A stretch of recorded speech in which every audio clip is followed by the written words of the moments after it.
નમસ્કાર મિત્રો, મારી યુટ્યુબ ચેનલમાં આપનું હૃદયપૂર્વક સ્વાગત છે।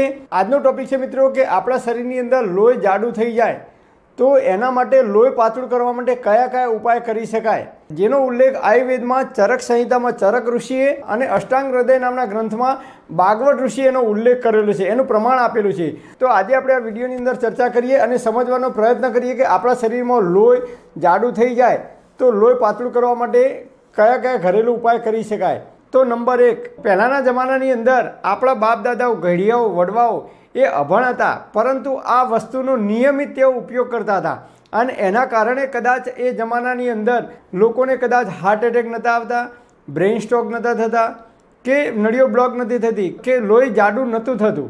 એનું કારણ કદાચ આ હોઈ શકે, કારણ કે એ જમાનામાં આપણા બાપ દાદાઓ, વડવાઓ આ વસ્તુનો નિયમિત ઉપયોગ કરતા હતા।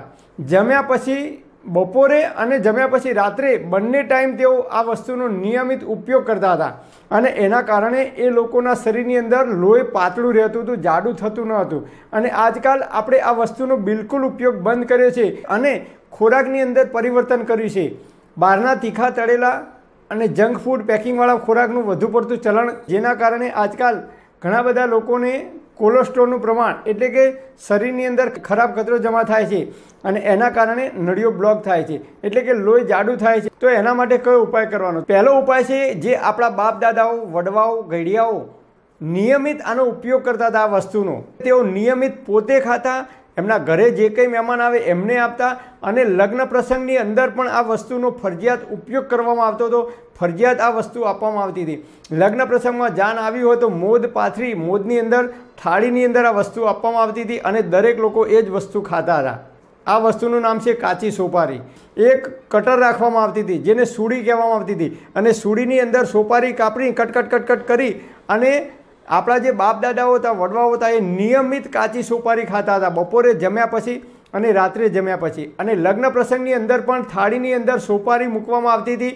તો સોપારી ખાવાથી આપણા શરીરમાં જે લોહી જાડું થાય છે એ લોહી જાડું થતું નથી। સોપારી લોહી પાતળું કરવાનું કામ કરે છે। ઉપાય નંબર 2, અત્યારે હાલ શિયાળાની સિઝન ચાલે છે તો શિયાળાની અંદર લીલું લસણ આવે છે, તો લીલા લસણની ચટણી બનાવી અને આપણે 2 ટાઈમ ખાવી જોઈએ। એની અંદર તુલસીના પાન, ફુદીનાના પાન, મીઠા લીમડાના પાન, કોથમીર, થોડુંક આદું, આ બધું નાખી અને એની ચટણી બનાવી અને તમે દરરોજ બપોરે જમવાની અંદર અને રાત્રે જમવાની અંદર જો ઉપયોગ કરશો, જે લોકોને નળીઓ બ્લોક થવાનો પ્રશ્ન છે કે લોહી જાડું થઈ ગયું છે એમને ખૂબ મોટો ફાયદો થાય છે અને ધીમે ધીમે આપણું લોહી છે એ નોર્મલ થતું જાય છે। જો લીલું લસણ ના હોય તો સૂકા લસણનો પણ ઉપયોગ કરી શકાય છે, પરંતુ હા મિત્રો, લસણ એ ગરમ પદાર્થ છે અને એની અંદર આપણે જે આદું નાખીએ છીએ આ બધા ગરમ પદાર્થો છે, એટલે જે લોકોને એસિડિટી કે હાઇપર એસિડિટીનો પ્રોબ્લેમ હોય એવા લોકોએ મર્યાદામાં જ આનો ઉપયોગ કરવો જોઈએ, નહીંતર એમની એસિડિટી કે હાઇપર એસિડિટીમાં વધારો થઈ શકે છે।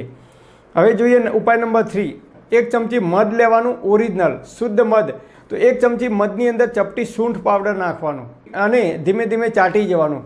સૂંઠ પાવડર ના હોય તો તમે આદુનો ટુકડો નાખી અને પછી એ મધની સાથે ટુકડો ધીમે ધીમે ચાવીને ખાઈ જવાનો, તો પણ આપણા શરીરની અંદર લોહી પાતળું થવામાં ખૂબ મદદરૂપ થાય છે, આપણી પાચન ક્રિયા એક્ટિવ થાય છે। તો આ 3માંથી તમે ગમે તે એકનો ઉપયોગ કરી શકો છો। પણ હા મિત્રો, તમારે કોઈ પણ ડૉક્ટરની કે વૈદ્યની દવા ચાલતી હોય કે લાંબા ગાળાની કોઈ બીમારી હોય તો ડૉક્ટર કે વૈદ્યની સલાહ લીધા પછી જ આ ઉપયોગ કરવા માટે નમ્ર વિનંતી। પરમપિતા પરમાત્મા આપ સર્વેને તંદુરસ્ત અને નિરોગી રાખે એવી હૃદયપૂર્વક મારી પ્રાર્થના। Thanks for watching my video. Thank you.